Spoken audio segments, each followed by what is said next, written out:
ಅವರೆಲ್ಲ ಸಾಲ ಮಾಡಿ ಸ್ವಂತದೊಂದು ಸೂರಿರ್ಲಿ ಅಂತ ಕನಸಿನ ಮನೆ ಕಟ್ಟಿಕೊಂಡಿದ್ರು. ಆದ್ರೆ ಕತ್ತಲು ಕಳೆದು ಬೆಳಗಾಗೋದ್ರ ಒಳಗೆ ದೊಡ್ಡ ಆಘಾತ ಎದುರಾಗಿತ್ತು.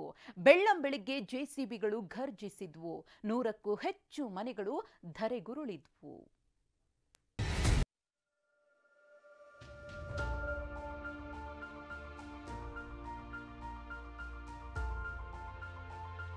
There is people who are telling, hey, 10 ನಿಮಿಷದಲ್ಲಿ ಎಷ್ಟು ಹೊಡೆಯಕ್ಕಾಗತ್ತೋ ಹೊಡೆಯೋ ಅಂತದ್ದು. ಹಿಂಗೆ ಒಂದು 3 ವ್ಯಾನ್ ಪೊಲೀಸಲ್ಲಿ ತಂದು ನಿಲ್ಲಿಸ್ಬಿಟ್ಟು ಹಿಂಗೆ ಹೊಡೆಯೋದು ನ್ಯಾಯನಾ?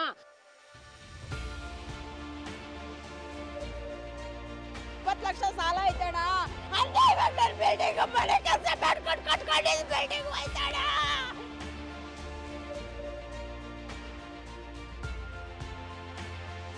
ಒಂದ್ ಕಡೆ ಜೆಸಿಬಿಗಳು ಗರ್ಜಿಸ್ತಿದ್ರೆ ಮತ್ತೊಂದ್ ಕಡೆ ಬಡವರ ಬದುಕು ಬೀದಿಗೆ ಬಿದ್ದಿದೆ.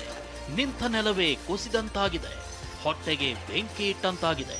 ಸಾಲ ಸೋಲ ಮಾಡಿ ಹೊಟ್ಟೆಗೆ ಬಟ್ಟೆ ಕಟ್ಕೊಂಡು ಕಟ್ಟಿದ್ದ ಕನಸಿನ ಗೂಡು ಕಣ್ಣು ಮುಂದೇನೆ ನೆಲಸಮವಾಗಿವೆ.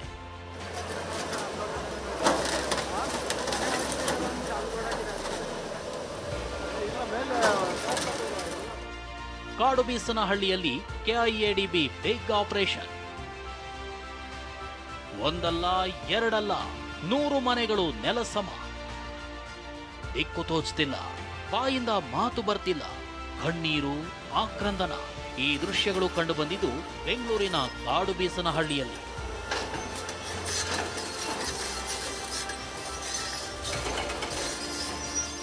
ಇಷ್ಟಕ್ಕೂ ಇಲ್ಲಿ ಕಾಣ್ತಿರೋ ಜಾಗ ಕೆಐಎಡಿಬಿಗೆ ಸೇರಿದ್ದು. ಕೆಐಎಡಿಬಿ ಸುಪ್ರೀಂ ಕೋರ್ಟ್ ಕದ ತಟ್ಟಿ 2017ರಲ್ಲಿ ಜಾಗ ಖಾಲಿ ಮಾಡಿಸಲು ಆದೇಶ ಪಡೆದಿತ್ತು. ಹೀಗೆ ಕೆಲ ವರ್ಷ ಸುಮ್ಮನಿದ್ದ ಕೆಐಎಡಿಬಿ ಇವತ್ತು ಏಕಾಏಕಿ ಬಂದು ತೆರವು ಕಾರ್ಯಾಚರಣೆ ಶುರು ಮಾಡಿದೆ.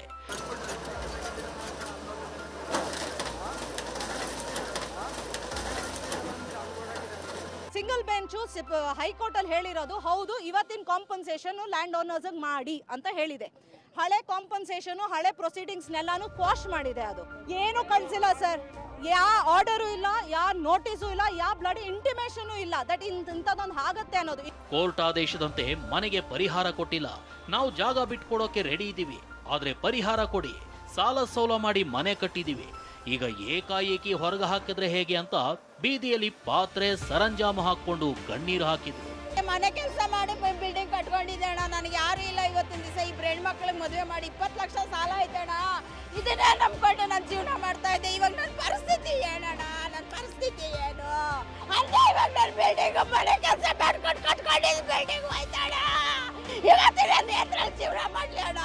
ಇನ್ನು ಅಧಿಕಾರಿಗಳನ್ನ ಏನ್ರಿ ಇದು ದಬ್ಬಾಳಿಕೆ ಅಂತ ಪ್ರಶ್ನೆ ಮಾಡಿದ್ರೆ 2017ರಲ್ಲೇ ಆರ್ಡರ್ ಆಗಿದೆ.